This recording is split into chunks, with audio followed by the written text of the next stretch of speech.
sebagaimana kita ketahui, alat kesehatan ini merupakan salah satu komponen penting dalam pelayanan kesehatan.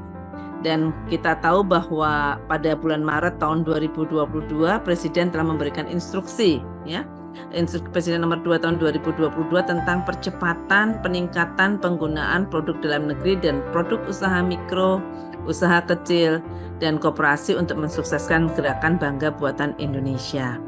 Kita itu harus mempunyai semacam pandangan itu bahwa semakin banyak produk yang diproduksi dalam negeri itu semakin baik untuk bangsa kita, semakin baik untuk saudara kita, tetangga kita, masyarakat kita, karena ekonomi akan membaik. Jadi itu satu ideologi, Pak. Tanpa ada itu akan seperti pemaksaan. Kami berharap Bapak Ibu dapat memaksimalkan kehadiran Bapak Ibu di forum ini, tidak hanya untuk menerangkan materi, tapi juga untuk melakukan eksplorasi lebih lanjut terhadap produk-produk kesehatan yang Bapak Ibu butuhkan dalam seharian di tempat penugasan masing-masing.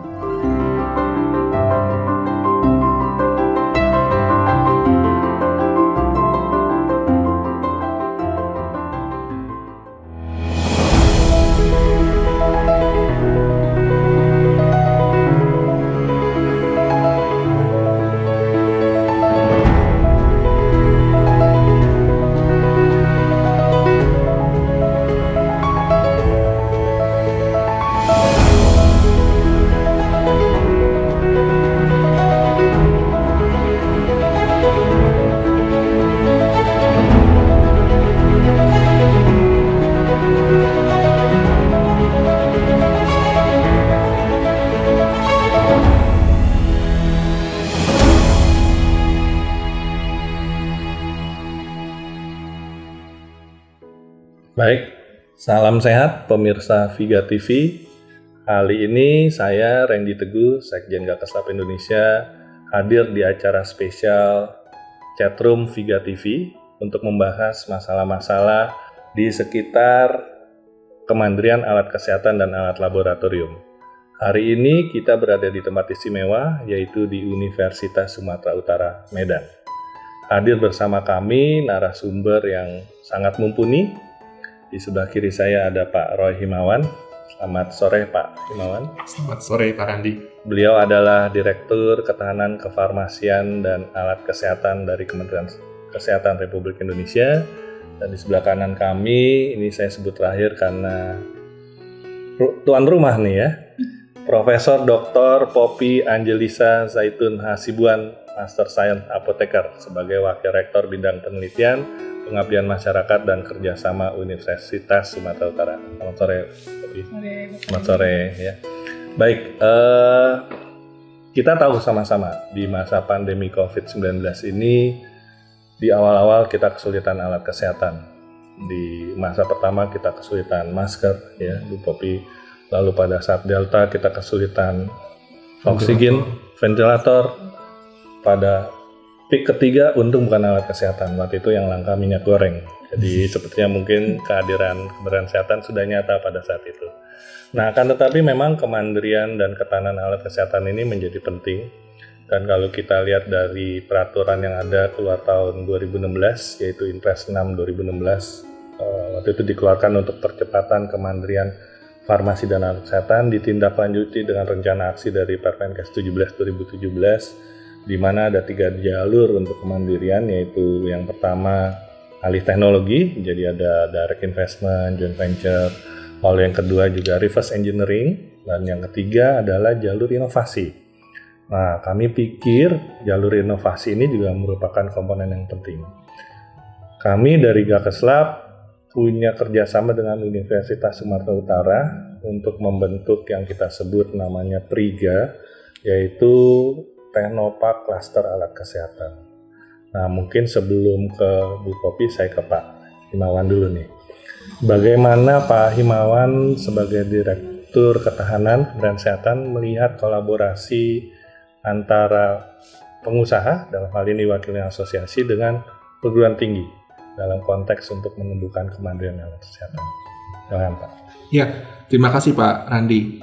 Perspektif kami di Kementerian Kesehatan melihat kolaborasi ini dalam 2 hal Pak setidaknya. Yang pertama adalah dari pengalaman kita dan mengalami pandemi kemarin, di mana kita sama-sama memahami pada awal pandemi, pada awal sebelum vaksinasi kita dijudge untuk tidak akan selesai vaksinasi tepat waktu.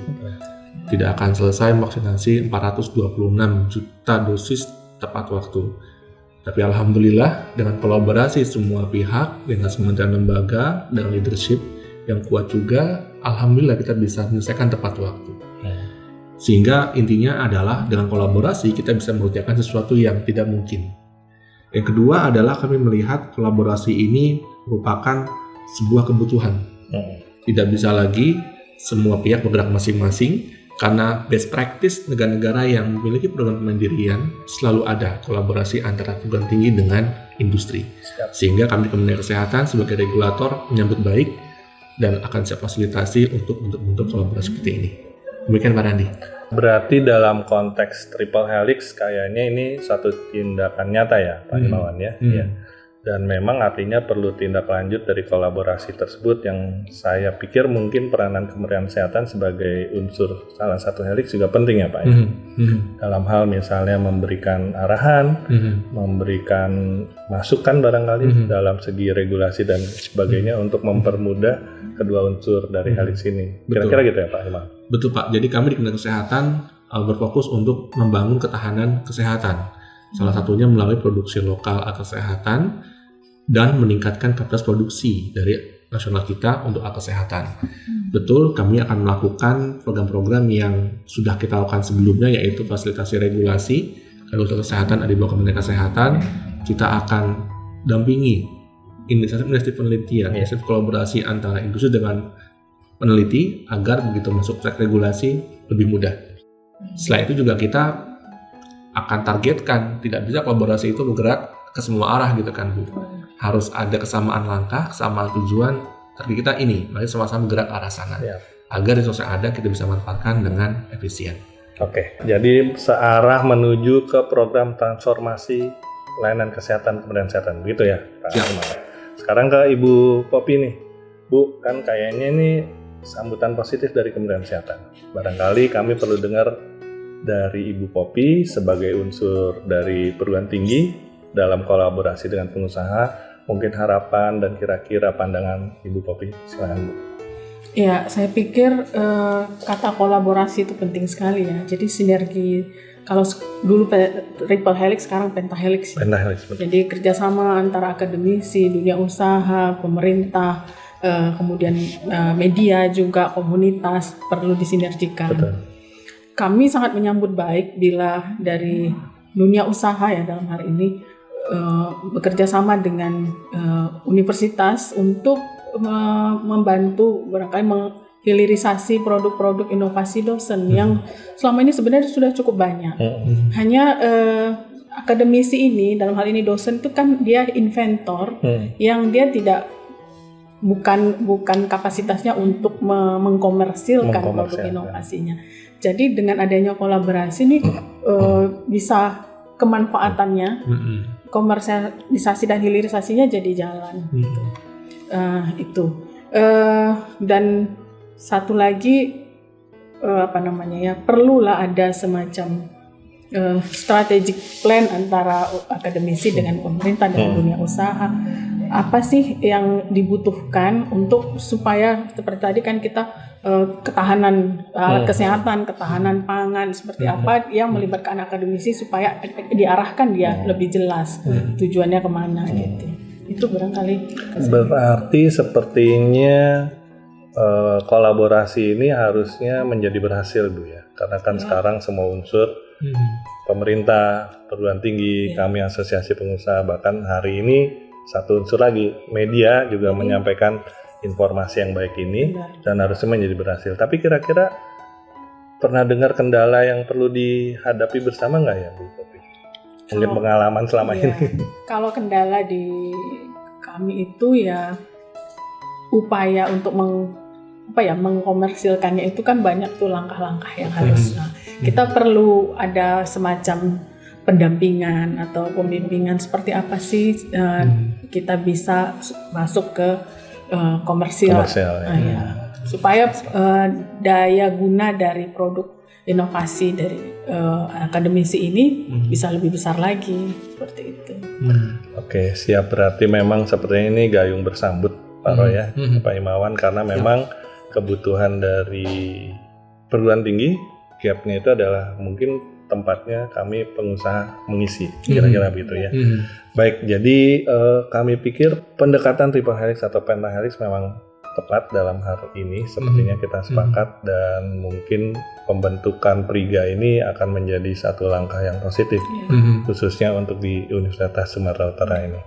Baik, saya kira itu barangkali yang bisa kami bicarakan. Terakhir, closing statement 1-2 menit dari Pak Imawan dan 1-2 menit dari Bu Popi. Ya. Siapa dulu? Pak Imawan dulu. Terima kasih Dr. Randy. Jadi sebagai closing statement, Kementerian Kesehatan berharap kolaborasi antara universitas dengan industri sebagaimana yang dijalani dengan Priga ini bisa berkembang. Untuk bisa berkembang maka harus ada pupuk dan harus ada air serta matahari supaya bisa berkembang. Untuk itu mari sama-sama berikan pupuk yang tepat, kita sama-sama arahkan ke matahari yang sesuai sehingga dengan air yang cukup kita dapatkan kembangnya di situ, Pak. Jadi jangan berhenti pada sebuah komitmen, tapi mari gunakan untuk sebuah aksi. Jadi Makasih, jangan Pak. hanya menyiapkan lahannya ya, Pak. Gitu dia, Pak. Oke, siap. Bu Popi? Ya, Universitas Sumatera Utara dalam hal ini sangat menyambut baik terbentuknya Priga ini. Ke depan mungkin akan jadi lebih banyak ya produk-produk inovasi dosen yang bisa dibantu untuk komersialisasi. Gitu. Baik, demikian pemirsa Viga TV. Dan semoga pembicaraan pada hari ini memberikan kita wawasan bagaimana pendekatan kemandirian dan ketahanan alat kesehatan melalui program kolaborasi antar unsur triple helix maupun pentahelix, khususnya dengan perguruan tinggi dari Universitas Sumatera Utara. Kami pikir pendekatan ini akan menjadi sangat positif karena jangan sampai, tadi saya sempat bicara sedikit dengan Pak Imawan, jangan sampai terjadinya nanti ketahanan yang disebut sebagai pseudo resiliency. Dan itu yang harus kita perhatikan bersama dan kita siapkan dan kita menyambut masa depan dari kemandirian alat kesehatan dengan baik. Saya kira itu saja, terima kasih. Sampai jumpa di sesi selanjutnya, chatroom edisi khusus dari Viga TV Gakeslab Indonesia. Terima kasih.